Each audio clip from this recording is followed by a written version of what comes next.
This man has a long way to go. Whether he makes it depends entirely on his own stamina and determination, for he's free to quit at any time. Already he is cruelly punishing his body. His feet are throbbing and blistered, his ankles swelling. His shoulder muscles are aching from the heavily laden burden he carries on his back. His immediate objective is still some 25 kilometers away.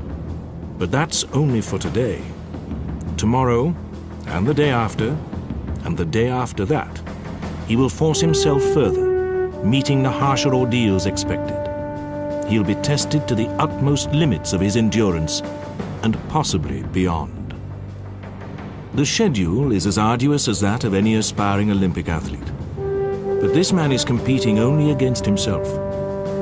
He wants to prove that he possesses a specific and very rare blend of exceptional physical and mental qualities.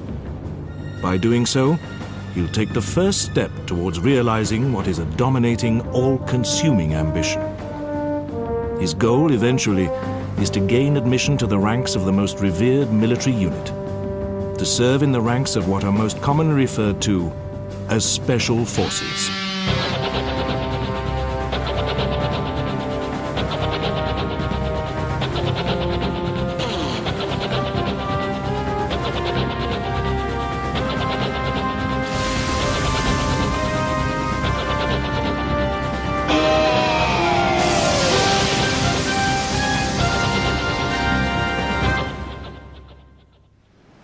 Throughout the armies of the world, there has emerged a new breed of courageous men.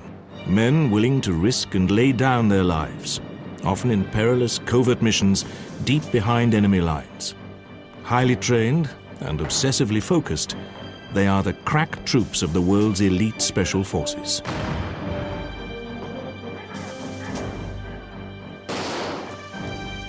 Since World War II, this new breed of elite soldiers has emerged. No longer ad hoc groups mounting hit-and-run raids on enemy targets, but a highly organized, highly trained, intensely self-disciplined and ruthless band of men who make up the individual elite forces of the world's armies.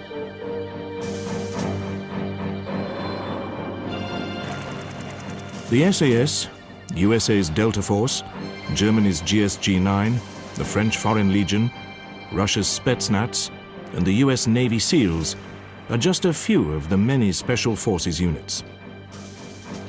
All have a grueling and exacting selection process. Only the truly elite make the grade. Once selected, they undergo an intense and physically demanding training process to an impossibly high standard, finally going on to become highly trained fighting machines with the emphasis on stamina, mental focus, and imagination, but above all, the will to survive, making them the true ultimate warriors. Hello, my name's Andy McNAB. I served in the British Army for 18 years. 10 of those years were with 22 SAS, the Special Air Service. And what I want to do during this program is to relate some of my experiences with you. The first thing I want to say is that nobody gets into any special forces unless they give 100%. That's both physically and mentally. Because once you get in, there's no excuse for anything else, because what they'll demand from you always is 100%. To get into the Special Air Service, or what we call a regiment, takes a high degree of stamina. Now that's both physical and mental, but it doesn't stop there, because once you get into your squadron, that fitness has to be maintained. And there's no fitness tests once you're there, it's all down to self-discipline. But the day you can't fulfill your task because you're not fit enough, then that's time to leave. And even at this early stage in my selection, I felt this affinity to special forces and felt part of the family. But still, I had 6 months to go.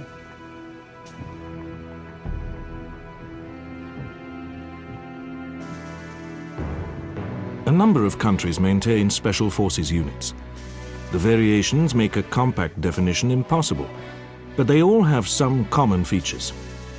Invariably, the units are manned by volunteers only. Entry into these elite forces is exacting and difficult. The training is specialized, intensive, and wide-ranging. The units are small and prefer a high degree of anonymity, as the work is often covert and decided at the highest government level. Sometimes, inevitably, Particular operations attract world headlines, but for the individual soldiers, only a strict, anonymous fame is tolerated, since neither their true names or their identity can be made public. The pay is not extravagant, the time spent away from friends and loved ones invariably long. Anyone joining Special Forces can expect neither wealth nor glory. Theirs is a different motivation, one of self-belief. How far they can push their own limits, with the inner satisfaction of belonging to a small group of highly skilled and motivated professionals with the chance of carrying out tasks few would even venture to undertake. Special Forces can be traced back even to Roman times, but they only started to appear as we know it during the Second World War, and this was partly due to new military technology, and in particular aviation, because it was now possible to get small groups of men, transport them over into enemy territory to create havoc and bring them back again. So what was needed was men capable of doing that, taking advantage of this technology, because the whole concept of Special Forces is to create the maximum damage with a minimum risk. Burma, 1943. The Chindits, brainchild of the eccentric but charismatic Ord Wingate, mounted their first daring raid into occupied Burma, providing a desperately needed gleam of success in a theatre hitherto dogged by defeat. The Chindits blossomed under the joint sponsorship of Churchill and the Americans into a corps-sized Special Forces unit. North Africa, 1942.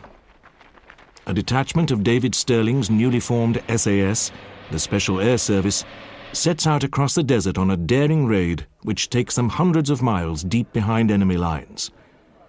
In under 2 years, Sterling's men will destroy hundreds of fuel dumps, vehicles, and some 300 Luftwaffe aircraft, the equivalent of a modest air force. The Pacific, 1942. Responding to a radioed warning from an Australian coast watcher living undercover amidst the enemy, American naval aircraft repel a major Japanese strike against the fragile yet vital bridgehead on Guadalcanal.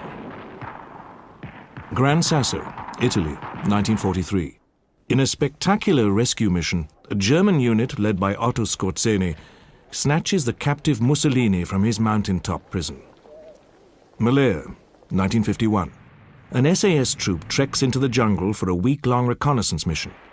Such missions are crucial to what will prove to be one of the most successful counterinsurgency wars ever mounted. Vietnam, 1964.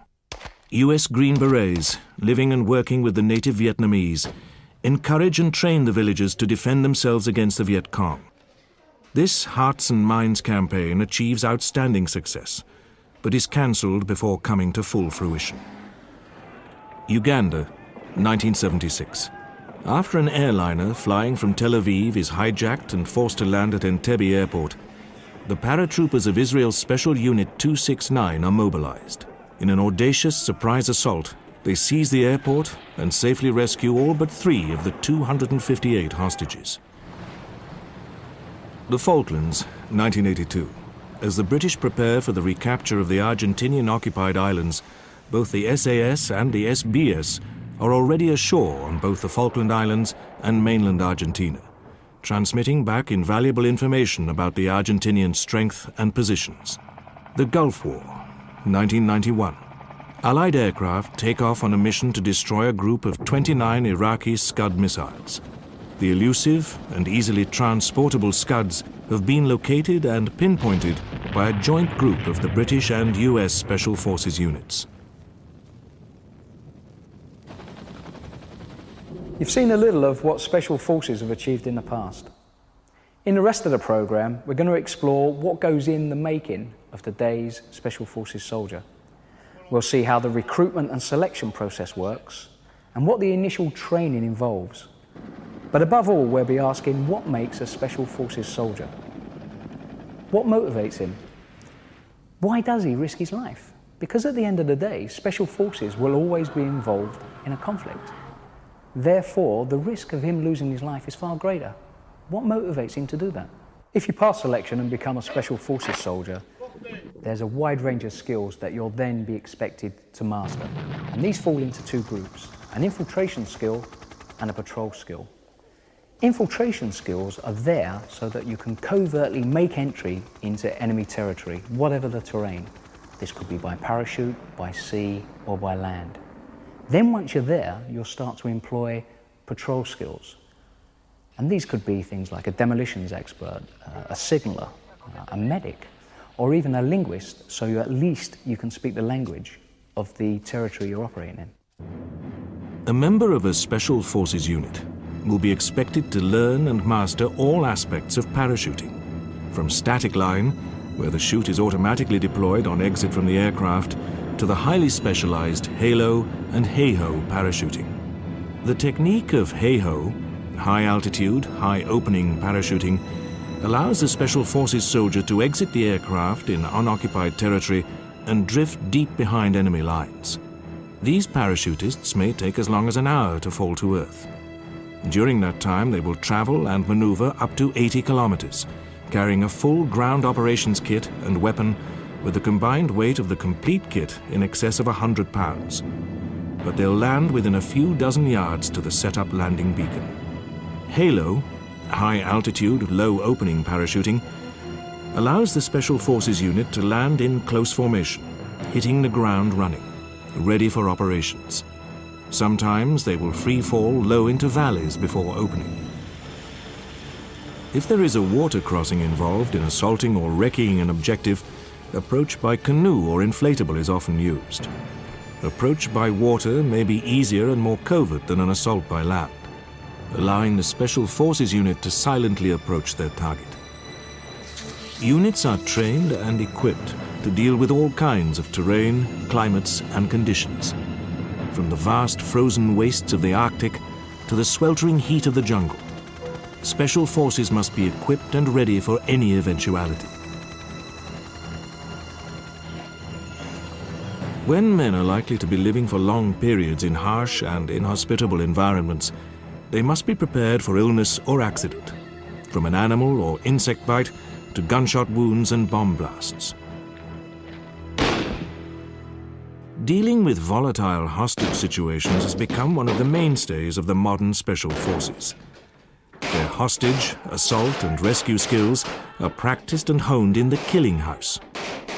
Adopted by many of the world's Special Forces, the killing house is a warren of concrete rooms devised by the SAS and designed to simulate the combat environment of hostage and rescue situations.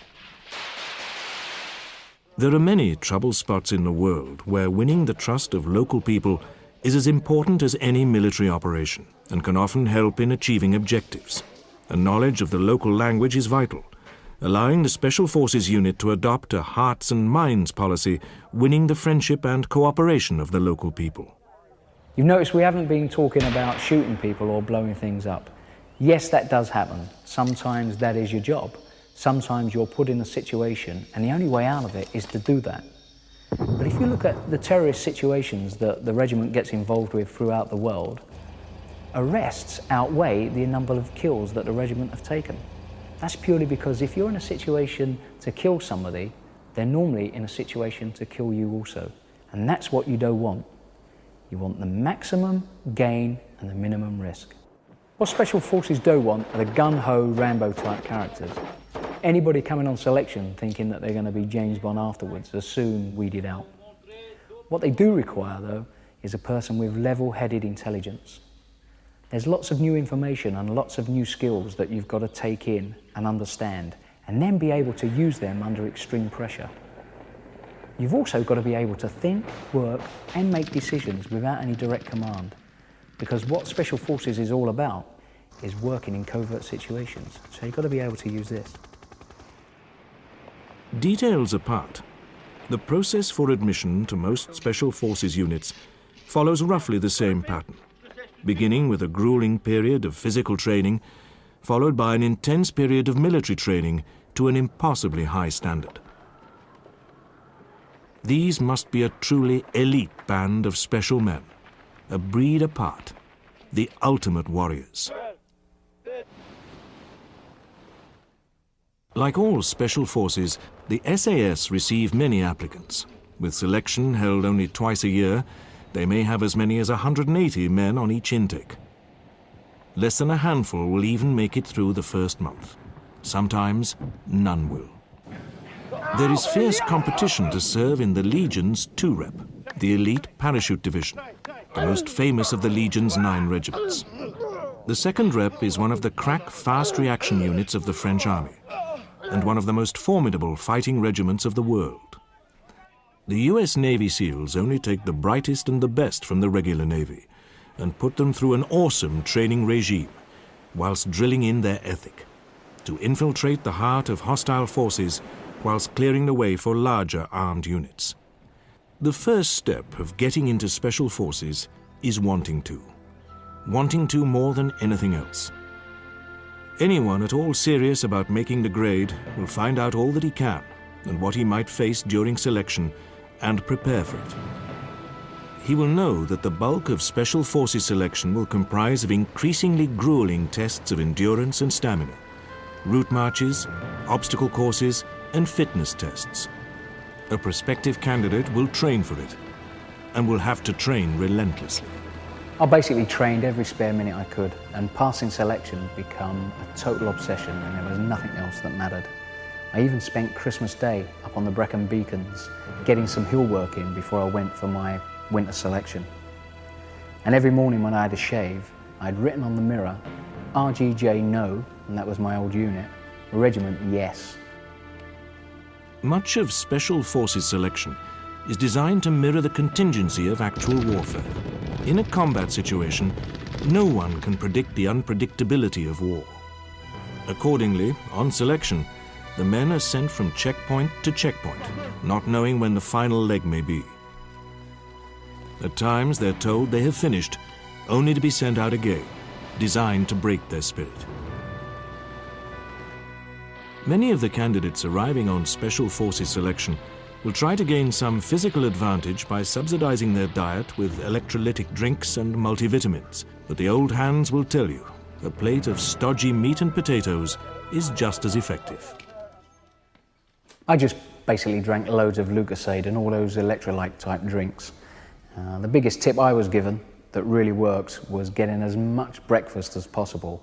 All the fry-ups, the toast, the cereals, everything. There were some people who really didn't like that, sort of 4 or 5 o'clock in the morning. But if you don't fill up on stodge earlier on, you're not going to make it.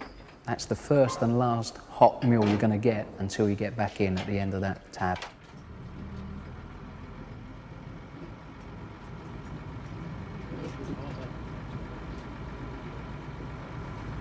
Okay fellas, what's going to happen in the next 10 minutes? You're going to go around the other side of the vehicle, take your Bergens off, sit yourselves down and just relax. Only in the UK's SAS do they concentrate on individual route marches between preset checkpoints. The men are given only a grid reference and must tab or march alone, carrying increasingly heavier loads across the inhospitable and dangerous terrain of the Welsh mountains. 110, your route, low. Know where you're going? Okay, shows. Yeah, no problems. Okay, what direction? Stopping regularly to read the map only adds up to a lot of wasted time, so map reading needs to be done on the move.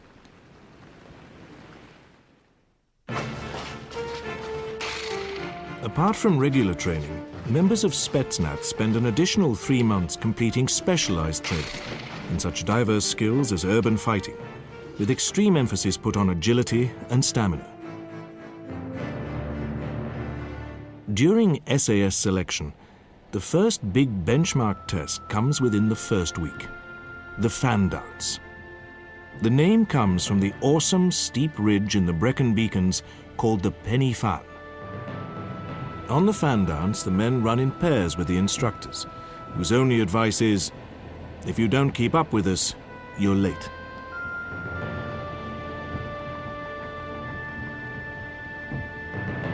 All members of the Green Berets Special Forces Group are volunteers who must be parachute qualified and undergo a rigorous training program lasting between 44 and 62 weeks.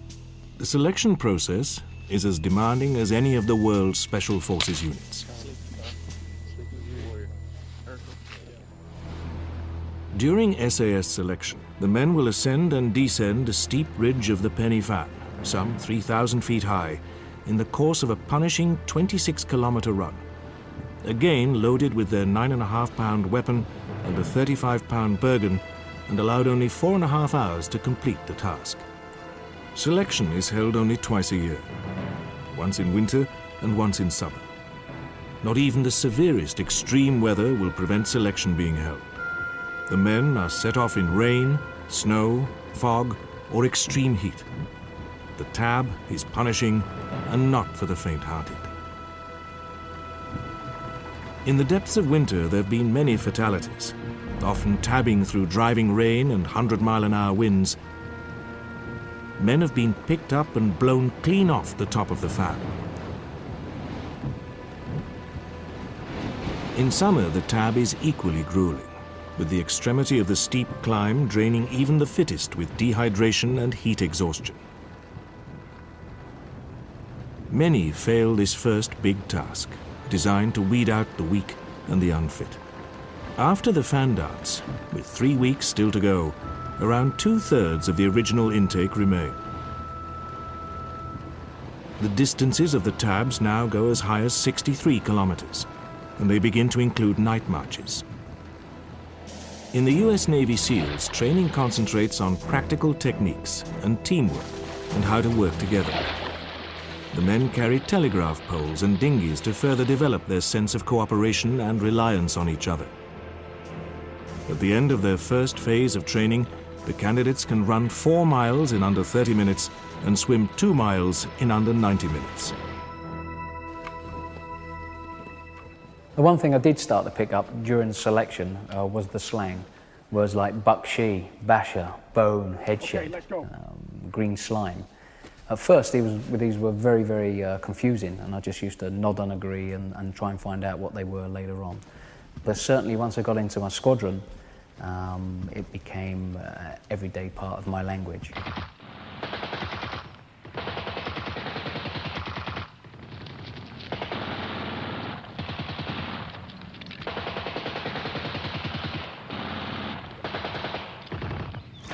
But there is good reason for the fierce training regime of the world's special forces. These men may be called upon to face the real ferocity of battle, to be able to function, react and operate in the heat and confusion of bloody conflict, where the objective and lives of their comrades will rely on the individuality and tenacity of the ultimate warrior. As history has recorded, in all theaters of war, the world's special forces have always played a crucial role. Well done, mate. Keep it going. That's good. That's good. Every morning there is a fresh pain barrier to be breached. The men start off stiff and cramped from their exertions, taking a ferociously punishing 10 minutes before the sweat begins to flow and their bodies begin to recover their rhythm. And they're still not told what to expect for that day's tabs. During SAS selection, there are pitfalls for the unwary or unalert.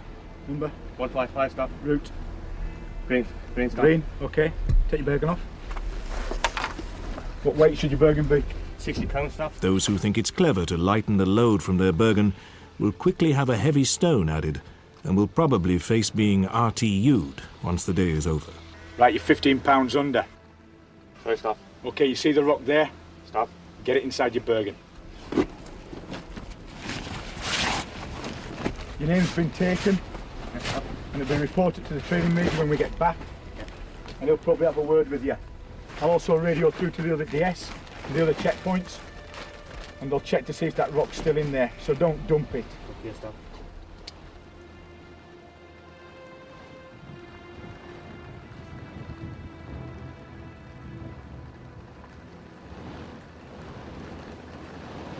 Many candidates begin to suffer, unable to cope with the sheer physical demands of the punishing pace and the extreme conditions. Some retire through injury, many are failed, some just give up or jack, unable to carry on. In the US Navy SEALs, the men spend hundreds of grueling hours on what is considered to be the most daunting obstacle course in the world. Over 50% of the candidates will ring the bell or quit before selection is completed.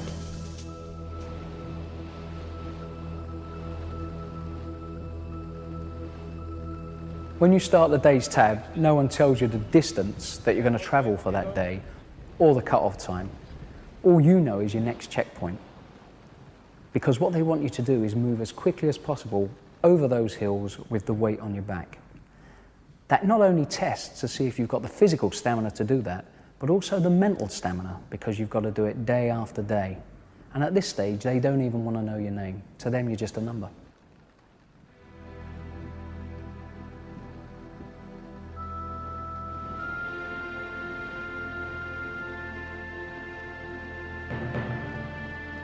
The best thing is just to be the grey man, keeping your head down and making sure your timings are good. And don't do anything that's going to draw attention to yourself. You don't want no yapping or mouthing off. Just get your head down and get on with the job.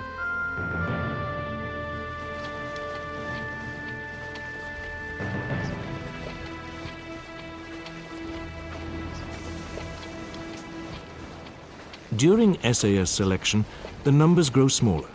The instructors begin to watch for character and temperament. There is no room for prima donnas. The best way to get through selection is not to stand out.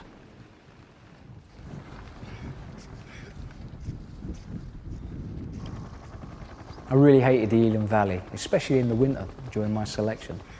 The visibility was bad because of the snow or the rain, which made navigating really hard.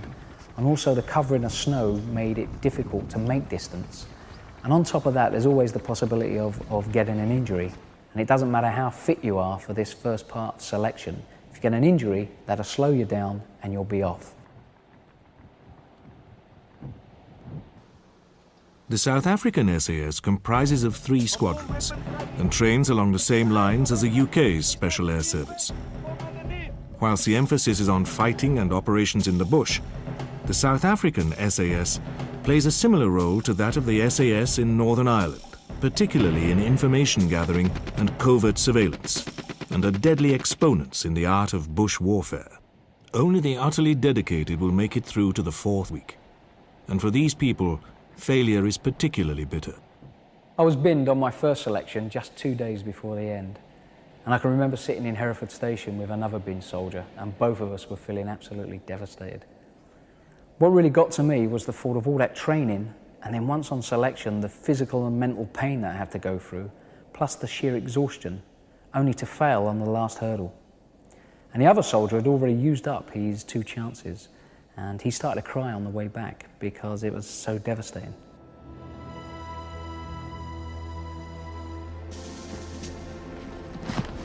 Right then fellas, let's have the first guy. Remember lads, it's £60 to down your Bergens. If you haven't got £60 when you get to the checkpoint and one of the DS decides to wear your Bergen, you'll end up with another brick put in and you'll go up to about £80. Alright, so be aware of it. Any questions? At this stage of selection, the Bergen is packed with extra water and rations in preparation for longer tabs, and now weighs a crippling 60 pounds. The rigor of heavy load training is not some form of outmoded military torture designed just to weed out the weak. In the theatre of war, these men will be expected to carry crippling loads of kit and equipment. During the Gulf War, Special Forces soldiers, inserted behind enemy lines, tabbed hundreds of kilometers with loads in excess of 200 pounds. During selection, there is no make-weight in the Bergen, only what is actually needed for operations in hill country, such as food, water, sleeping bag, extra clothing and cooking kit. But the men need to train to carry heavy loads. On a covert mission, the Bergen will contain all the additional equipment needed for operations behind enemy lines. The last exercise, Sketch Map, is an awesome 22-mile tab finishing mid-afternoon. A mere 7 hours later, the candidates set out on Endurance, the final and most formidable of the tests. It is all cross-country, and mostly in darkness. Due to the distance and time, the Bergen is packed with extra water and rations. This extra weight begins to take its toll. At first, restricting the circulation across the neck and shoulders.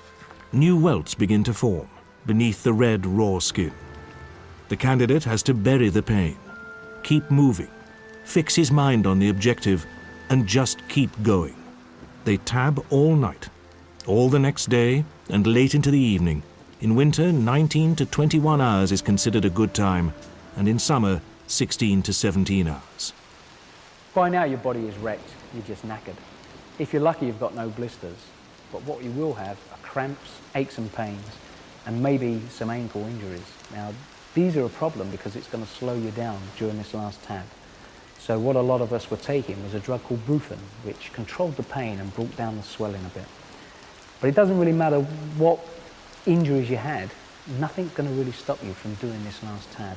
Short of breaking your leg, that is, and they've got to drag you off the hills for that. So it's just down to getting that 60 pound on your back and going for it.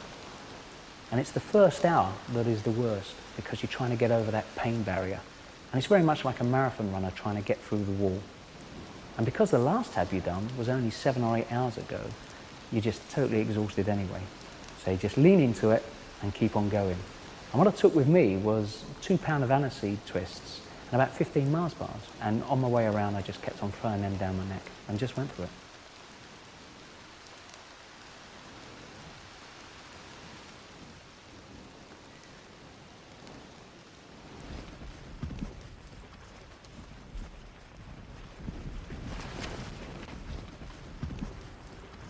All those who complete the last phase of Special Forces selection, endurance, will be in a physical state of utter exhaustion. But for those that do make it, an intoxicating sense of joy and elation outweighs everything. They have made it this far, but still have a long way to go, for they know the first and biggest hurdle is behind them. But after a brief rest of just a few weeks, they must steel themselves for the next 2 daunting phases of selection, weapons and jungle training. Selection concentrates heavily on fitness, stamina and determination, because without these basic, fundamental qualities, no one will get anywhere in Special Forces. Standards are particularly exacting. In the SAS, only around 10% of the intake survive the first month. Those that do qualify for Special Forces don't necessarily look like professional athletes or muscle men. But different Special Forces look for different candidates. Delta Force troops tend to be visibly muscular. Spetsnaz more athletic.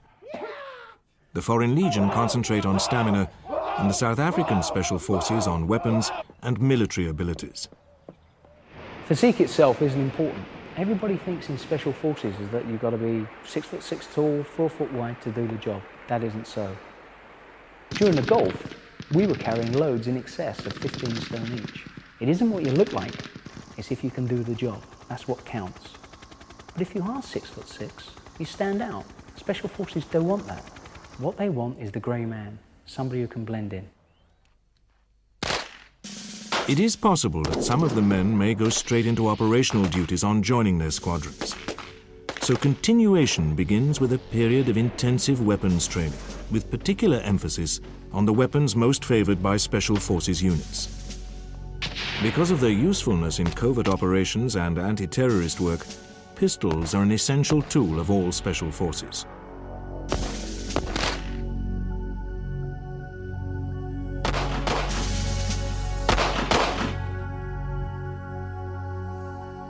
They are not only rigorously taught handgun drills, stance, shoot positions and stoppages, but are made to feel as though the weapon is a natural extension of their body.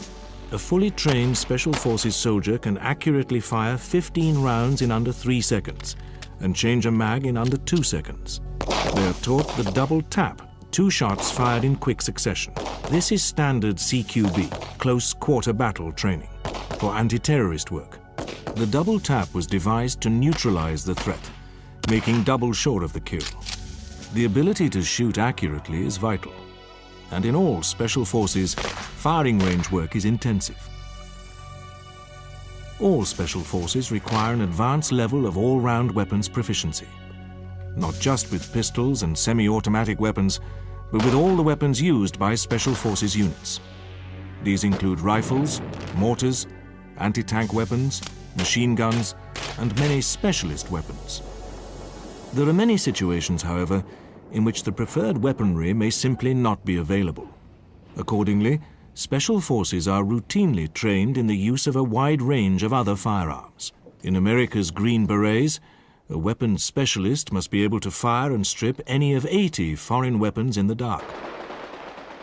One of the most commonly encountered weapons is the infamous Kalashnikov AK-47, of which there are well over 100 million in circulation worldwide.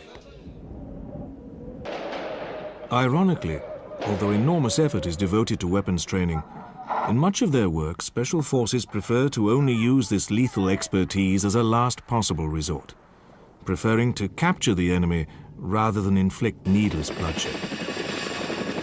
During a conflict, Special Forces are typically used for covert operations such as reconnaissance or sabotage. Once on the ground, Special Forces are highly trained in establishing covert OPs, observation posts or hides. The OPs should command an excellent field of view, with a concealed exit and entry, and be highly camouflaged, allowing the unit to observe unseen. Should the OP be compromised by the enemy, the unit must neutralize the threat and exit the hide, or bug out. Relying on a preset compromise procedure, they'll use a TACB emergency beacon to call in an airlift.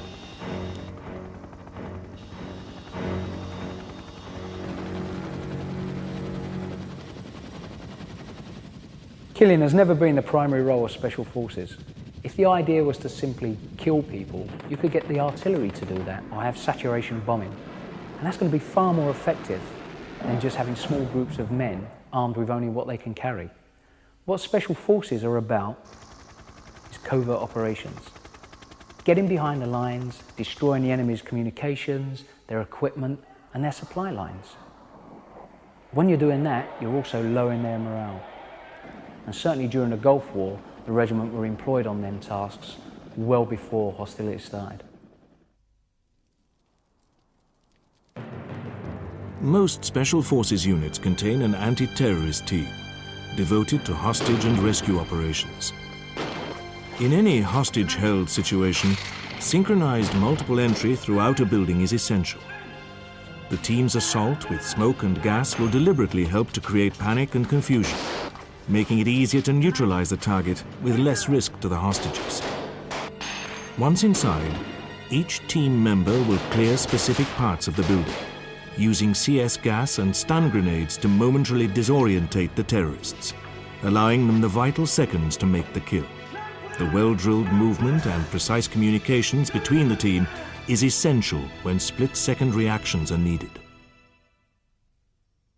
The stun grenades were first used to devastating effect during the Mogadishu hijack of October 77. The German crack commando unit, GSG-9, aided by 2 SAS men, used the newly developed stun grenades in an audacious attack. The whole operation took less than 11 seconds as they stormed the plane, killing all but one of the terrorists and freeing all the hostages unharmed. Even in a hostage situation, Special Forces always see an armed assault as emphatically the last option. A negotiated surrender with no fatalities is far preferable. But if the murder of hostages is plainly imminent or has already begun, there may be no choice. In this case, the Special Forces will opt to go in with the brief to rescue the hostages at all costs. The unit will have planned the operation meticulously, studied plans of the building, located all points of entry and access, and assessing the best plan of attack. The success of any building assault is based on speed, surprise, and multiple entry. The Special Forces team will aim for the head, using their double-tap training. Anything else would be a risk to the hostages. Their captors will generally be in a nervous and excitable state, possibly equipped with guns and bombs which they will probably use as soon as they realize they're under attack. If they're given time to react, the consequences could be fatal. The only time you're going to point a weapon is if you're going to use it. And when we do kill people, we do it as quickly and as professionally as possible. First of all, that lowers the threat to you and the group that you're with. Because obviously a wounded man can still fire back. But also, why make it worse for the player? Just get it over and done with, because it's not a pleasant experience. It's just not like the films. And yes, we do get scared, but what we do know is that fear is a good, healthy, natural reaction. And if you're saying you're not scared, you're either a liar or you're mentally deficient, and you shouldn't be in this business anyway. That said, no one would hesitate to kill. Killing is taken seriously. We understand that the players that we could be up against have families and have friends just the same as us. But we have a responsibility, first of all, to ourselves to keep us alive, and a responsibility to the rest of the patrol that you're with. And sometimes that means killing them first. And that's just a fact of life. If people think that killing is glamorous, well, basically they must be sick in the head. If you've ever been in special forces, chances are you've had friends who have been seriously wounded or dropped. And it's not fun. It's not fun trying to keep somebody alive who've had their leg blown off by a landmine.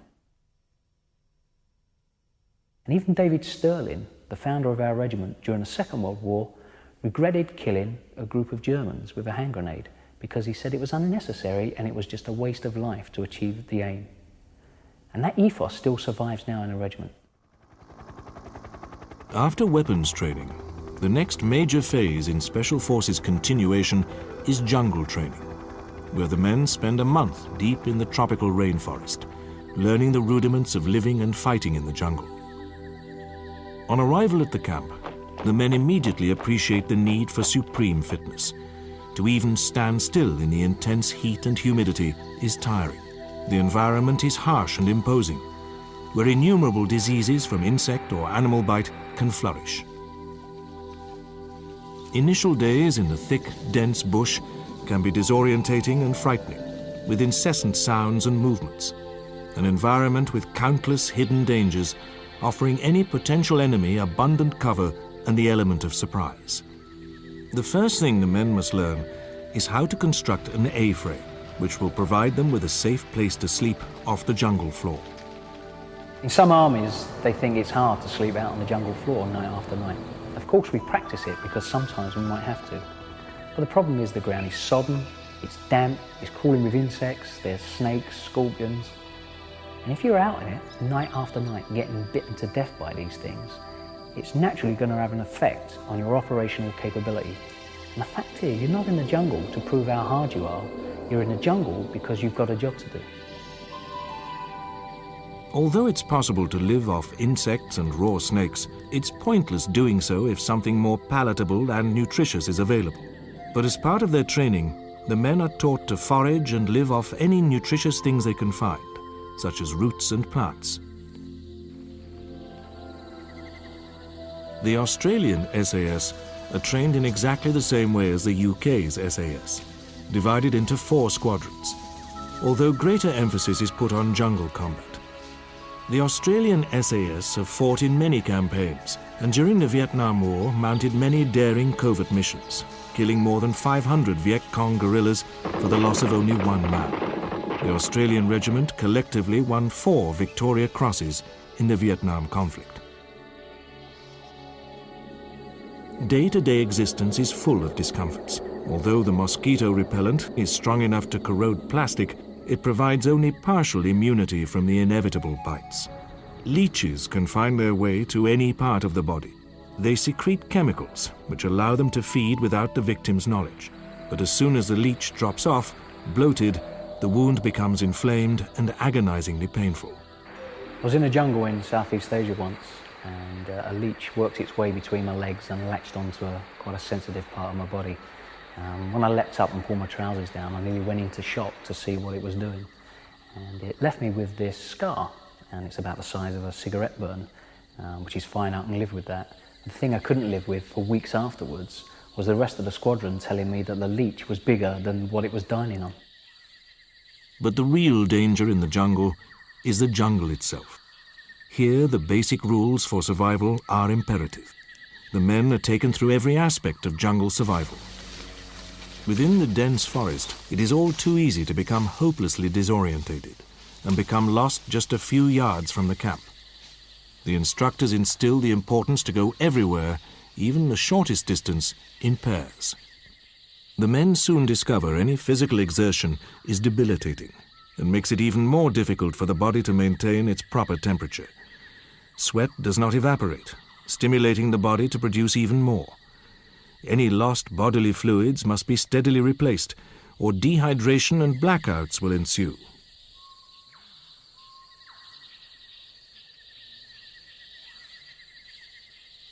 Once you start doing operations in the jungle, it's very easy to forget that you've got to take a lot of fluid on board to stop you dehydrating. And it happened to me once. I just collapsed, my hands started to shake, I had a cold sweat, and I couldn't even undo my belt kit. The whole patrol had to stop and get lots of fluids and electrolyte down me to get me to recover. The basic belt kit, which includes water bottles, sterilizing tablets, map, compass and ammunition, is carried at all times. As the means for obtaining shelter and food, the galak or machete is the soldier's single most vital piece of equipment. A large part of the time is spent on practical training and exercises, the preparing of ambushes, and the rudiments of camouflage. For jungle work, camouflage cream goes over the mosquito repellent, and weapons are carried at all times, the most favored being the M16-203, proving its extreme proficiency in the jungle war of Vietnam, and has been adopted as the preferred weapon of Western special forces. The men first learn how to use explosives to clear a landing site or winch hole for a helicopter. If there is any medical emergency or a military need to get out quickly, a helicopter is the only means of getting a casualty out swiftly. On covert missions, the men are trained to operate without spoken orders, using only hand signals to communicate. 4 men are recognized as being the ideal tactical number, to maximize the chance of surprise and minimize the chance of compromise. Each patrol member will be cross-trained, so each man is a specialist in at least one of the patrol skills. A unit would usually consist of a signaller, a medic, a demolitions expert, and at least one man proficient in languages. A patrol must leave no signs which could alert the enemy to its presence. Even cobwebs must be left intact. Bodily waste must be collected. Because of the insect life it attracts, it makes a conspicuous marker. The men take it in turns to lead the patrol, helping to develop leadership qualities and an appreciation of the problems leadership brings. Nearly always, it is better to make a wrong decision and act promptly on it rather than to be indecisive. And the best way to illustrate this is to describe a picture that's hanging on our training wing wall in Hereford. It's a pen and it's full of sheep, and underneath it says you've got to do one of 3 things: lead, follow, or get out of the way.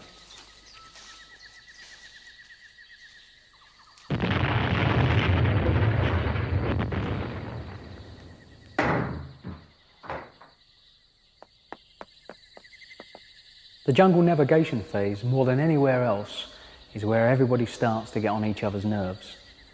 Maybe the patrol commander has taken the wrong route, and that obviously makes it a lot harder for the rest of the patrol. But that is precisely what the DS want, because they're looking to see if you've got the aptitude and the temperament to work in a harsh environment, under extreme pressure, and just with a small group. And the jungle certainly provides that environment. Jungle navigation demands skill and experience.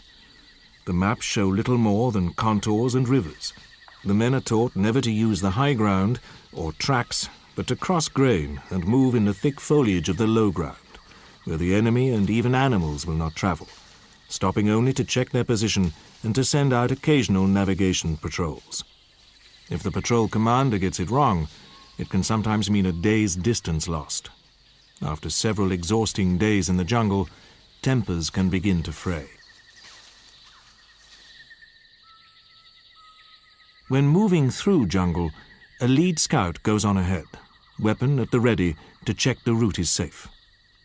A camouflaged and motionless enemy will only be spotted if everyone's eyes and mind are thoroughly attuned to the environment. Combat in the harsh, dense foliage of the jungle can be daunting and exacting. Nowhere else creates the same disorientation and confusion, with the enemy often unseen. The men have meticulously practiced jungle combat. They're taught how to set and spring an ambush on an unsuspecting enemy camp. For each type of enemy encounter, They're taught specific contact drills, but the intense training and drills prepare the men for a real combat encounter. Live ammunition is nearly always used. In the regular army, this would be thought too dangerous, but in special forces, given the small numbers and quality of the trainees, the risks are considered acceptable. It's always a dilemma. The more realistic the training, the more dangerous it is. However, training must be as realistic as possible, because firing live ammunition certainly hones the senses, and more importantly, it prepares you for the real thing. And yes, we have had people shot and killed, but we need to train to a high standard. Therefore, we think the risk is necessary. Nowhere was the lack of jungle training more relevant than in Vietnam. The Green Berets Special Forces Group learnt the hard way. Caught in a jungle war they were ill prepared for, they adopted the skills and techniques of the Viet Cong, becoming themselves experts in jungle warfare. The valuable lessons learnt in jungle combat, patrolling and survival skills have been passed on to other special forces, leading to the exacting jungle training courses now run by all special forces units. The constant pressure on the men is deliberately unremitting. When not on exercises in the jungle, the whole day is taken up with instruction, practice, debriefing, tests and study. And adding to the stress, the men know that throughout the 4 weeks, character and general aptitude are also being continuously assessed by their mentors. We were tested to the extremes, both physically and mentally, because the DS wanted to see if we could make Special Air Service troopers, because it was their decision whether we'll go to the squadrons or not. And personally myself, I found it the hardest thing I've ever done. During the month of the jungle phase, I lost about 1 stone in weight. And in fact, I found it a lot harder than test week, where at least there you could put the burden on your back and just cover the distance. And to a certain extent, you can switch off. But here in the jungle, it was just as physical, but that you were put under immense mental pressure at the same time. They were constantly filling you with information and expecting you to take it in and then act on that information. And if they told you something once, they would expect you to remember it. The whole of the jungle phase culminates in a week-long exercise where everything that you've been taught is tested. That's patrolling, navigation, ambushes, escape and evasion, and all the survival skills that you've been taught over those last 3 weeks. At the start of selection, there was 180 of us. By the time we went to the jungle, there was 24 left. And after the jungle, we found out that only 8 of us got through. And the system that the training team used to decide if you're in or you're out is asking ourselves the simple question, would you have this man in your patrol? And if the majority of them say no, well, that's it, you've binned. If the majority say yes, you've passed that phase. And they take this task very seriously because one day you might be on their patrol on an operation. In between the main phases of Special Forces continuation, the men attend a number of smaller courses. All are important, and some are vital. They include general field medicine and trauma management, signals, spotting for artillery, demolition, sniping, and covert sabotage work. In most Special Forces units, the final part of their intensive training covers the 4 essentials of escape, evasion, survival, and interrogation. It begins with instruction on how to stay alive in the open, navigating from the sun, constructing and lighting a fire,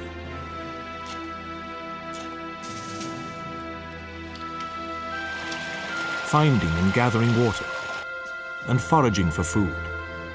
The men are taught to construct snares and traps.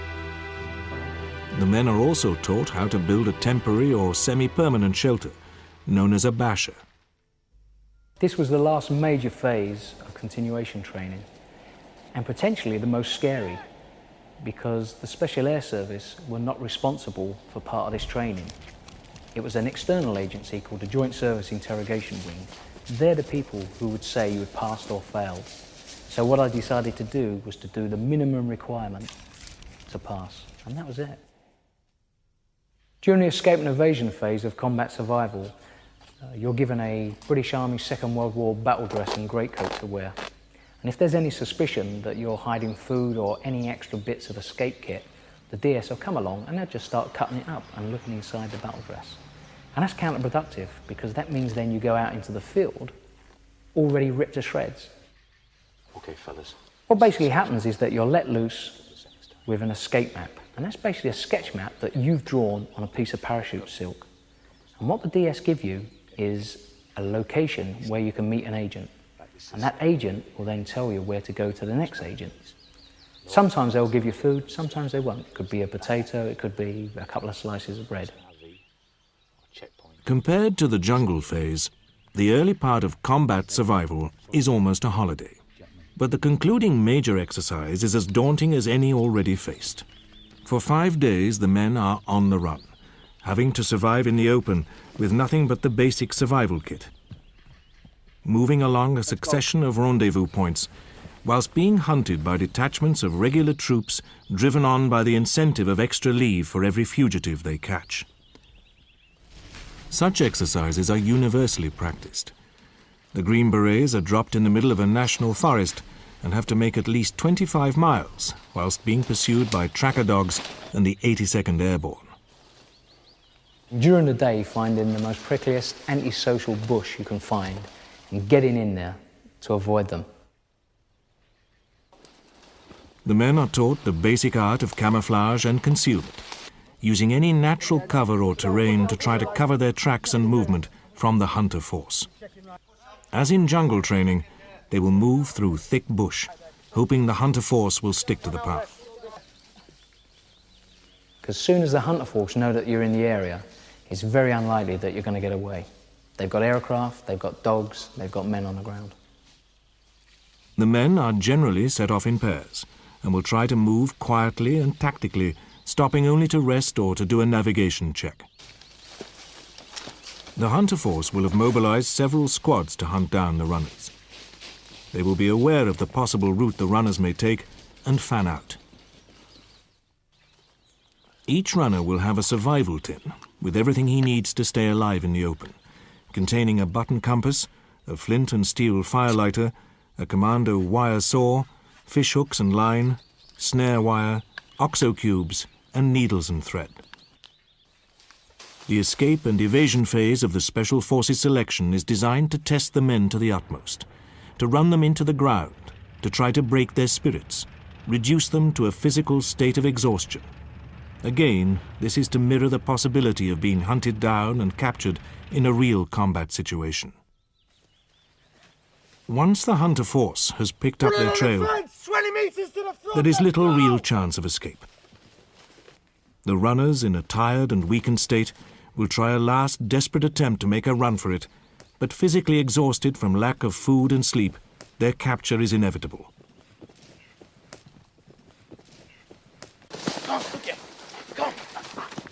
Whilst in this weakened condition, they are suddenly called upon to face a new and grimmer ordeal. Go on, it's walking still! Don't move!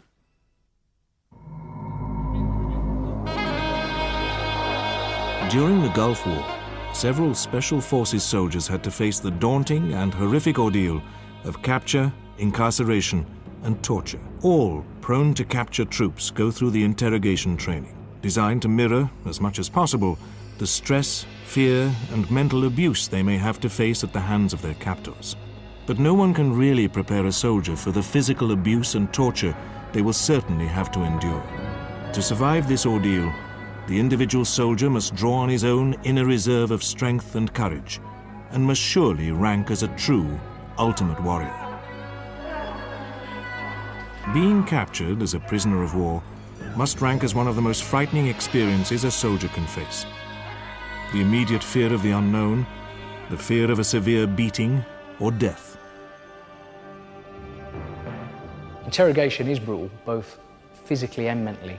And what I soon discovered was that I had to accept that they had physical control over me. There's nothing I could do about that. But what they wanted control of was this. So what I'd done was directed all my efforts to keeping my mind complete, keeping mental integrity. And the way I'd done that was to just keep focused, first of all, on just giving the big four, the number, rank, name, date of birth. They have no idea how long the painful wait may be or what will happen to them next. Interrogation is physically and mentally demanding. For the prone to capture troops, such as special forces, they have been trained for the real possibility of capture and interrogation. During the course, we had lectures from many ex-prisoners of war, from the Second World War, Korean and the Vietnam conflict. And the one that really stuck in my mind was a United States pilot who got shot down over North Vietnam and was put in solitary confinement for 6 years. And during this time, he went through horrendous torture. Every major bone in his body was broken. But he was still alive because I was watching him. He was there giving his talk.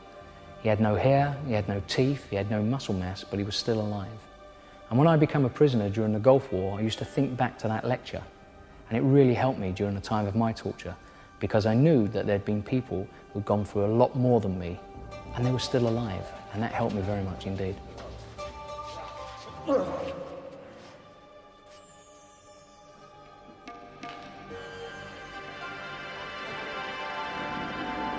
There was beatings, there was torture, both at the point of capture and in the interrogation centre in Baghdad.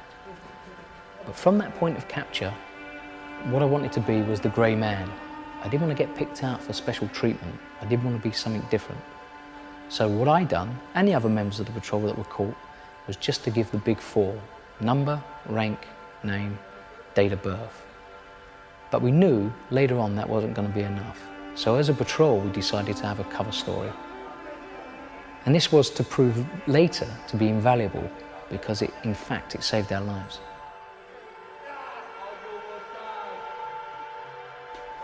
During the interrogation process, people find out a lot about their individual strengths and weaknesses.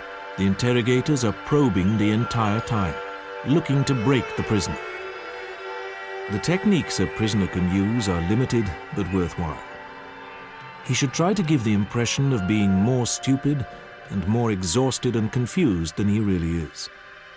Underneath, however, he must remain as clear-headed as he can and be alert to his interrogator's tactics. Legally, prisoners of war are bound only to give their name, number, rank, and date of birth. But the captured Special Forces soldiers of the Gulf soon realized this would not be enough to keep them alive. I knew that the big four would only last for a short while. After going through relentless questioning, beatings, kick-ins, getting paraded through the town so the local population could take their frustrations out on you, I knew it wouldn't be long before I was dead. So then was the time to break into my cover story, as other members of the patrol did also. What that done, that gave us more time. But the problem was that was the story we'd have to stick to. And the cover story was that we were members of a search and rescue team. These are groups of people that would go in to occupied territory to extract shot-down pilots.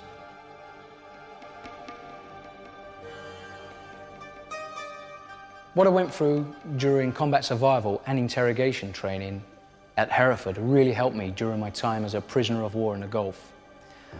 Not only did it let me know what physically I was to expect once I got into an interrogation centre, more importantly for me, it helped me focus my mind so I could get through this ordeal.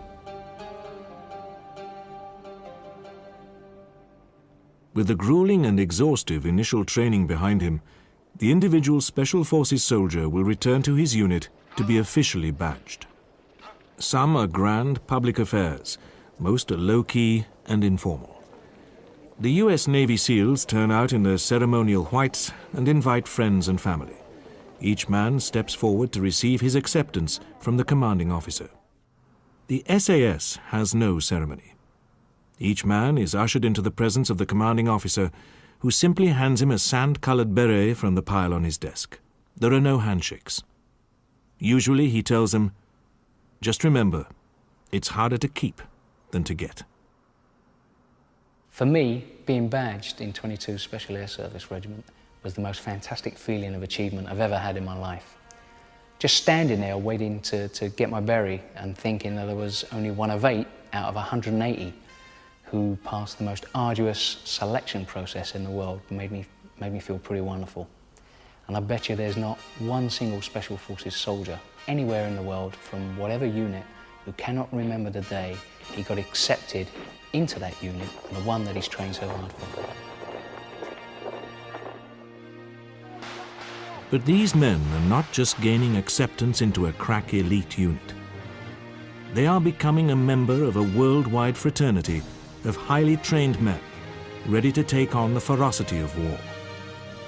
From sieges to hijacks, from warfare to the hearts and minds policy, providing aid and medical assistance to war-torn countries. Many people owe their lives to the courageous tenacity of the world's Special Forces units. These men have entered the hallowed ranks of the ultimate warrior.